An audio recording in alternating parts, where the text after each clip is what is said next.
अस्सलाम वालेकुम। सी लैंग्वेज की सीरीज़ के लेक्चर नंबर 10 के साथ मैं हूं मकबूल हुसैन। आज का लेक्चर जो हम डिस्कस करने जा रहे हैं वो है जी what are escape sequence. Last lecture में हमने फॉर्मेट स्पेसिफायर के बारे में डिस्कस किया था। आज हम जो है यानी इसको मज़ीद से एस्केप सीक्वेंस को देखेंगे। एस्केप सीक्वेंस क्या चीज़ है? तो escape sequence are special character used in formatting string to modify the format of the output। यानी जो आपकी प्रिंट एफ के अंदर जो भी आउटपुट आएगी उसको मॉडिफाई करने के लिए, उसको खूबसूरत बनाने के लिए, मुख्तलिफ स्टाइल में लिखने के लिए हम क्या चीज़ें escape सीक्वेंस का इस्तेमाल करते हैं। तो this character are not display on in the output, यानी ये जो करेक्टर होते हैं ना escape सीक्वेंस के, वो जो होंगे वो आउटपुट में इस नज़र नहीं आते। उसके बाद these character always begin with the back slash, यानी जब भी हमने ये करेक्टर लिखने हैं, स्कैप सीक्वेंस वाले करेक्टर लिखे हैं, तो सबसे पहले जो है बैक स्लैश का लफ्ज़ बैक स्लैश लगाएंगे और उसके बाद क्या चीज़ें करेक्टर में स्कैप सीक्वेंस का करेक्टर इस्तेमाल करेंगे। तो आइए चलते हैं जी टाइप्स ऑफ स्कैप सीक्वेंस की तरह। स्कैप सीक्वेंस की मंदरजा टाइप्स हैं। सबसे पहली है जी back slash n new line के लिए, उसके बाद back slash t horizontal type के लिए, बैक स्लैश एटीट्यूडेबल के लिए, और बैक स्लैश आर जो है कैरिंग रिटर्न के लिए, और डबल स्लैश जो है बैक स्लैश के लिए। इसके अलावा भी मज़ीद 4-5 है, लेकिन जो मेजर हैं वो यही आमतौर पर इस्तेमाल होती हैं। इसमें बैक स्लैश बी भी है, और वो क्या चीज़ें किसी भी करेक्टर को डिलीट करने के लिए क्या चीज़ें हम इस्तेमाल करते हैं, तो वो प्रोग्राम में देखते हैं। सबसे पहले एग्जांपल जो हम आपको दिखाने जा रहे हैं वो है जी, यानी जब हम प्रोग्राम स्टार्ट करेंगे तो सेम वही पहली तीनों लाइनें, तो हम क्या चीज़ें यानी ये जो करेक्टर आपके सामने आया प्रिंट एफ एच, उसके बाद क्या चीज़ें मैंने बैक स्लैश बी लिखा है, और उसके बाद ई डबल एल ओ, और उसके बाद क्या चीज़ें मकबूल, यानी हेलो वर्ड था, हेलो मकबूल है, लेकिन क्या चीज़ें यानी बैक स्लैश की। अब हम क्या कह रहे हैं कि बैक स्लैश बी का मतलब है कि यानी जो बैक से जो एच है वो डिलीट हो जाए। तो डिलीट हो जाए तो यानी क्या चीज़ें हम इसको यानी गैर सीरीज लगा के जब प्रोग्राम ख़त्म करते हैं तो उसकी आउटपुट क्या चीज़ें ये आपके सामने आ गई, यानी जो एच है वो डिलीट हो गया और बाकी क्या चीज़ें वो सारे के सारा प्रोग्राम आ गया। अब हम इसको देखते हैं, यानी प्रोग्राम को देखते हैं, तो ये देखो आपके सामने जो है यानी डब C++ के प्रोग्राम में मैंने वो सॉफ्टवेयर प्रोग्राम बनाया हुआ है। तो अब इसको जब हम कंपाइल करते हैं तो आपके सामने आ गया, और उसके बाद जैसे ही मैं इसको रन करूँगा तो क्या चीज़ है वो आपके सामने जो है वो देखो ELLOW, और उसके बाद बैक स्लैश बी क्या चीज़ है वो आपके पास आ गया। अब हम चाह रहे हैं कि भी कोई और कैरेक्टर डिलीट हो जाए, मिसाल के तौर पर हमने एम डिलीट करना है, तो यहाँ पर क्या चीज़ है बैक स्लैश, हम इसी को क्या चीज़ें यहाँ से कॉपी करते हैं और इसको यहाँ पर क्या चीज़ें यानी पेस्ट कर देते हैं। तो यानी एम भी डिलीट हो जाए, एच भी डिलीट हो जाए, आप कहते हैं कि यानी एच रहने दें, और जो बी है वो जो बैक स्लैश बी है वो आपको क्या चीज़ें एम को डिलीट कर दे। तो कंपाइल किया जाएगा, और उसके बाद क्या चीज़ें जैसे ही मैं उसको रन करूँगा तो वो देखो जी हेलो और ये QBWL जो है वो आ गया, लेकिन एम जो है वो आपके सामने जो था वो डिलीट हो गया। उसके बाद नेक्स्ट एग्जांपल की तरफ चलते हैं। नेक्स्ट एग्जांपल हमारे पास जो है वह है जी बैक स्लैश एन।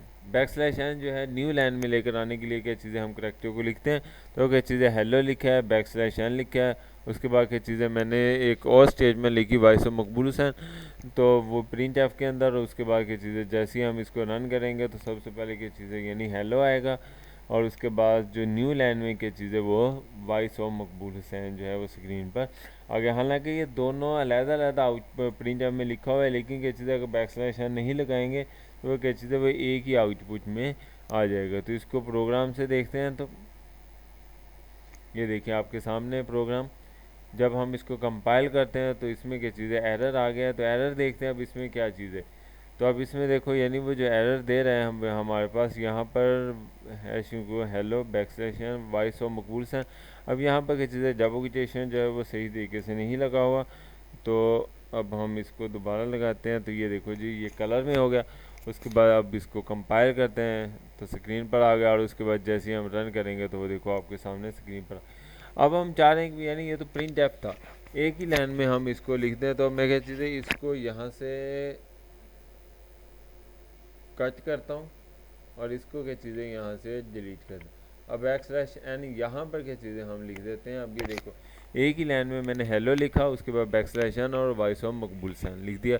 अब इसको देखते हैं तो यानी हम इसको देखते हैं तो कोई गलती नहीं है, तो लेकिन जब आउटपुट आएगी तो आपके सामने जो है वो सेम उसी तरीके से आउटपुट आ जाएगी।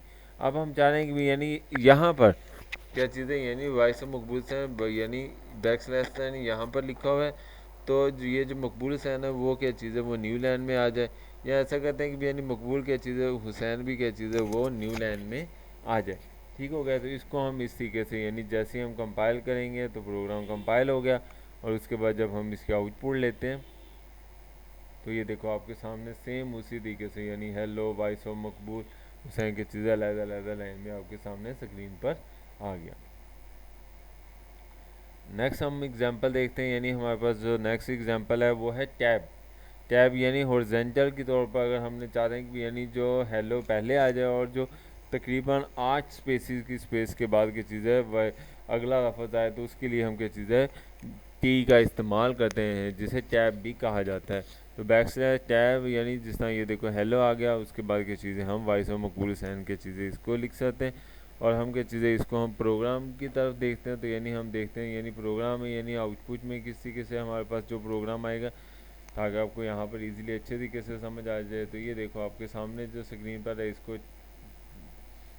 सेम इसी तरीके से इसमें अगर कोई एरर है तो एरर क्या चीज़ है, मैं इसको स्क्रीन को क्या चीज़ है थोड़ा सा बड़ा है तो हम इसको देखते हैं। यानी हमारे पास जो एरर है वो _ch double quotation start print F hello \t voice of Maqbool Hussain.